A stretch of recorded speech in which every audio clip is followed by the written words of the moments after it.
Chào bạn, có một khán giả góp ý đối về vấn đề giáo dục khai phóng, tại vì đó là chủ đề mà người Việt Nam quan tâm nhất trong việc giáo dục, và trong hội viên kênh mình cũng có khán giả đang nghiên cứu phương pháp giáo dục, từng có chia sẻ nhiều thứ với mình. Tuy mình không phải là chuyên gia trong lĩnh vực giáo dục nhưng mình biết nên đi hướng nào để tìm tài liệu. Theo tài liệu mà mình tìm thấy, thực ra từ cổ Hy Lạp của 2.000 năm trước đã có tranh luận rằng mục đích của giáo dục nên là giải kiến thức hay cổ vũ suy nghĩ. Và trong thuật ngữ hiện đại, phương châm giải kiến thức gọi là formal education, giáo dục chính quy. Phương châm cổ vũ suy nghĩ gọi là progressive education. Trong tiếng Việt có nhiều phiên dịch, ví dụ giáo dục tiến bộ, giáo dục mới, vân vân. Nhưng mình thấy chúng ta có thể trực tiếp gọi nó là giáo dục khai phóng.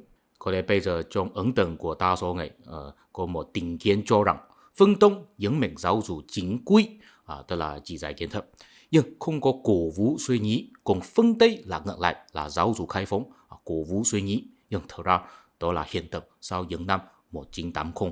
100 năm trước, nhà văn vĩ đại nước Mỹ Mark Twain từng có nói rằng tôi không bao giờ để trường học ngăn cản giáo dục của tôi. Đó có nghĩa là Mark Twain coi thường giáo dục trong trường học. Ông ấy thích hơn là tự học trong nhà.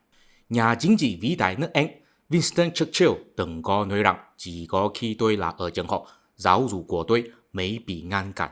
Nhà khoa học vĩ đại Albert Einstein từng có nói rằng giáo dục là cái mà cùng lại khi chúng ta đã quên mất tất cả mọi thứ mà chúng ta đã học ở trường học. Thông điệp mà họ muốn đưa ra đều là giống nhau. Trường học của họ không có cổ vũ suy nghĩ, chỉ có giải kiến thức. Và họ thấy họ tự học kiến thức bằng cách tự đọc sách có thể hiệu quả hơn. Cho nên có thể nói rằng ít nhất vào 100 năm trước, giáo dục của phương Tây không phải là giáo dục khai phóng. Thế khi nào họ nhấn mạnh giáo dục khai phóng? Đó là bắt đầu từ cuộc thúc đẩy của nhà triết học nước Mỹ John Dewey trong sách Trường học và xã hội của ông ấy vào năm 1899. Ông ấy chỉ ra rằng trong thời đại công nghiệp có nhiều quá trình giáo dục của xã hội truyền thống bị biến mất. Ngày xưa, trẻ em là học hỏi ở bên cạnh phụ huynh, vừa họ làm nhẹ vừa họ làm người. Đó là rất thực tiễn. Còn bây giờ ở trường học, tuy trẻ em có học nhiều môn kiến thức nhưng thực ra không thực tiễn lắm. Tại vì trẻ em chỉ là bị động tiếp thu kiến thức, không có tương tác với giáo viên nhiều lắm. Các bạn nghe đến đây có cảm thấy một chút quen không? Học sinh có bị truyền tải nhiều môn kiến thức nhưng không biết học nhiều thứ như vậy có ý nghĩa gì trong tương lai. Chính là vào 100 năm trước, phương Tây phát hiện vấn đề này cho nên mới thúc đẩy giáo dục khai phóng. Theo John Dewey, trường học nên phát triển kỹ năng giải quyết vấn đề của học sinh, cụ thể là huấn luyện học sinh có tư duy thử và sai, mà không chỉ là hiểu biết mấy môn kiến thức nào đó. Vì vậy, học sinh phải có tư duy phản biện và hoài nghi, biết làm thử và biết cải thiện, và đó chính là mục đích của giáo dục khai phóng.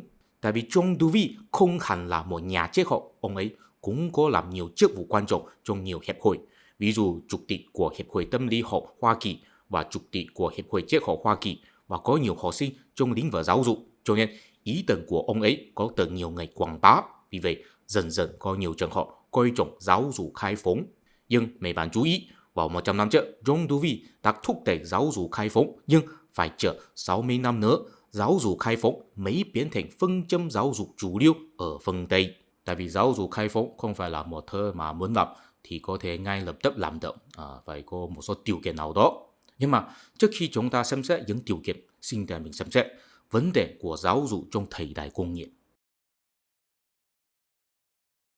Thưa quý vị, sở dĩ John Dewey chủ trương giáo dục khai phóng là vì nhìn thấy khuyết điểm của giáo dục hiện đại mà không phải là của giáo dục truyền thống.